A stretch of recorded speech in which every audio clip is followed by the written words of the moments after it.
네, 새해가 밝았습니다.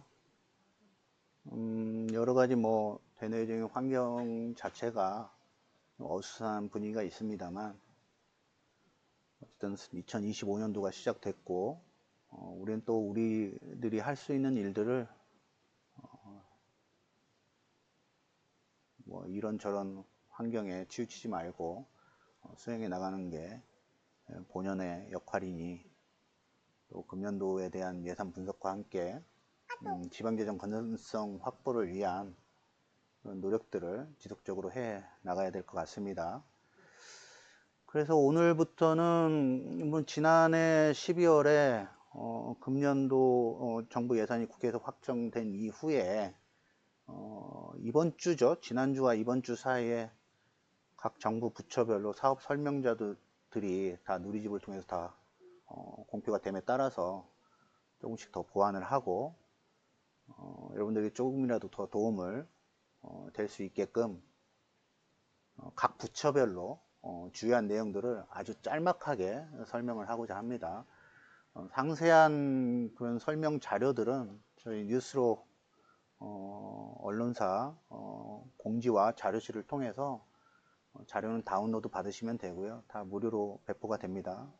그리고 상세한 내용을 좀 더 심도 있게 공부를 하고자 하시는 분들은 저희 한국정책역량개발원에서 공개 과정을 수시로 열고 있기 때문에 그런 자리를 통해서 같이 참여해서 같이 얘기도 나눠보고 고민을 좀 해소할 수 있는 그런 자리를 가지셨으면 좋겠습니다.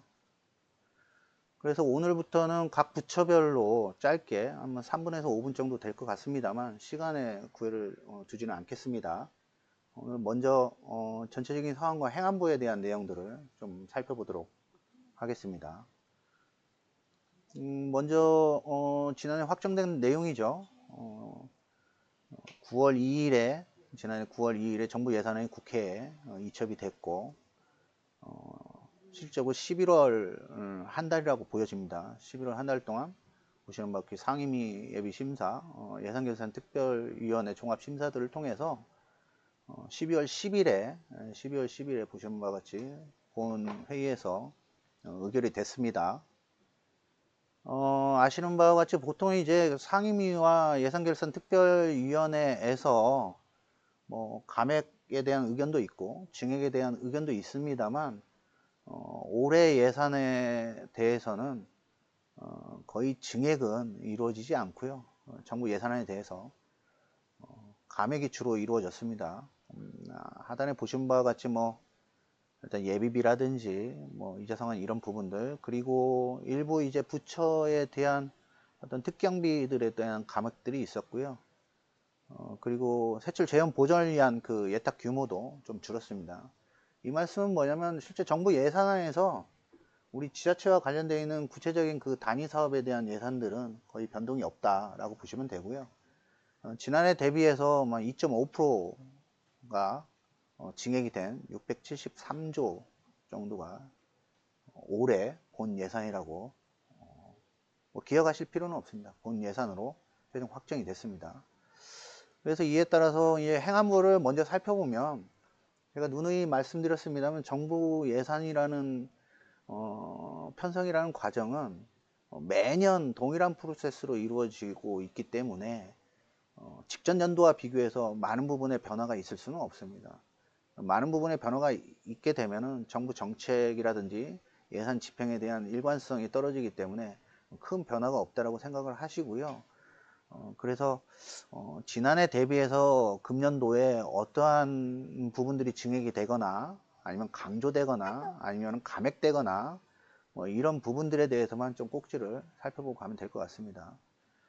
행안부에서는 이제 지역경제에 관련해서 여러분들 다 아시는 바와 같이 스트레스도 많이 받으셨죠. 지방소멸 대응기금 1조 지난 3년과 동일하게 광역기금 포함해서 1조가 편성이 됐고요. 또 하나는 이제 이제 하반기가 될지 아니면 내년이 될지 정부의 정책 발표로 보면은 생활인구에 대해서 생활인구를 기준으로 해서 지방 교부세 배부에 기초로 삼겠다라는 그런 정책 발표가 있었고요. 아마도 이제 그러한 이유로 인해서 생활인구 분석 지원에 대한 예산이 좀 편성이 됐고, 인구 감소 지역 맞춤형 패키지 지원으로, 물론 지방소멸 대응금이 있습니다만 인구 감소 지역 맞춤형 패키지 지원을 중에 하나인 뭐 청년마을 조성 등의 사업들이 있고, 특히나 이제 인구 감소와 더불어서 농산어촌 지역의 빈집정비 또는 구도심에 대한 유유폐 빈집 공간들에 대해서 업사이클링 또는 리모델링을 통해서 이 정비 사업을 좀 더 촉진시키겠다라는 이런 예산들이 주로 편성이 됐습니다. 뭐이 정도로만 보시면 될 것 같고요. 몇 가지만 살펴보면은 이 빈집정비 등 경관 개선 사업이 나와 있습니다. 이 사업은 빈집정비 관련해서 국토부, 뭐 농림부, 다양한 부처에서 빈집정비라는 테마를 가지고 국고 보조 내지 공모 사업으로 추진을 하고 있습니다만, 행안부에도 역시 빈집정비 관련된 경관 개선 사업들이 계속해서 이루어져 왔습니다. 근데 정부의 예산 편성은 그 내용을 달리하면 새로운 그 사업 코드를 가지고 나오기 때문에 이 사업은 올해 지특회계 내지는 균특회계, 지역균형발전특별회계니까 균특회계로 통일을 하겠습니다. 균특회계로 총 50억 정도가 편성이 됐고요. 금년에는 이제 100억으로, 지난해 50억에서 금년에 100억으로 편성이 됐습니다. 우선순위는 인구 감소 지역이고요. 보시는 바와 같이. 또한 이제 인구 감소 지역만 빈집 등에 대한 문제들이 있지는 아니하니 지자체에서 희망한다 하면은 공모에 응할 수 있다 라는 사업들이 있습니다.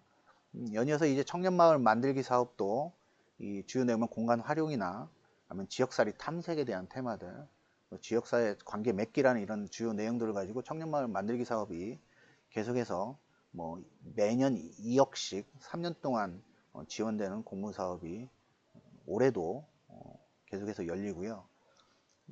방금 보신 바와 같이 이 청년마을 만들기 사업에 선정이 돼서 이 사업을 진행한 지자체를 대상으로 청년마을 공유주거 조성 사업이 계속해서 이루어지고, 인구 감소 지역이죠. 인구 감소 지역과 관심 지역을 대상으로 해서 지역 맞춤형 결혼 출산 보육 통합지원센터 조성 사업이 지난해 처음으로 이루어졌고, 올해 특히 이제 신규로 사업비 최대 40억을 기준으로 하는 공모 사업으로 열릴 계획입니다. 이 사업은 이제 사업비 매칭 자체가 8대입니다. 8대이기 때문에 도전할 만하다고 보여집니다.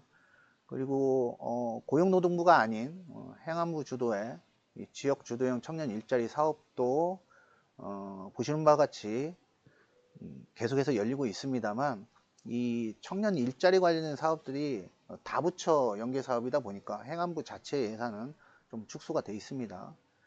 그리고 하천변에 인접한 하상도로와 관련해서 이 침수와 관련되어 있는 거죠. 명칭을 좀 달리해서 침수 우려 하상도로 자동차 시설 설치 사업도 눈여겨볼 사업들입니다.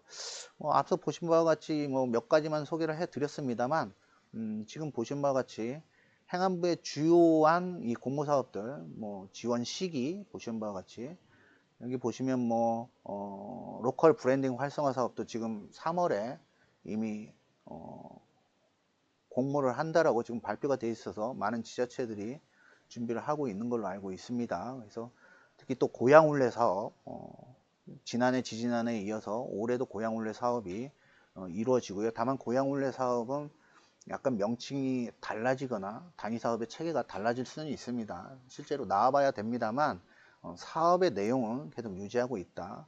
말씀드린 바와 같이 지역 맞춤형 결혼 출산 보육 통합지원센터 조성 사업들, 그리고 지역 특성 살리기 공모 사업도 5대5 매칭으로 이런 사업들이 열리게 됩니다.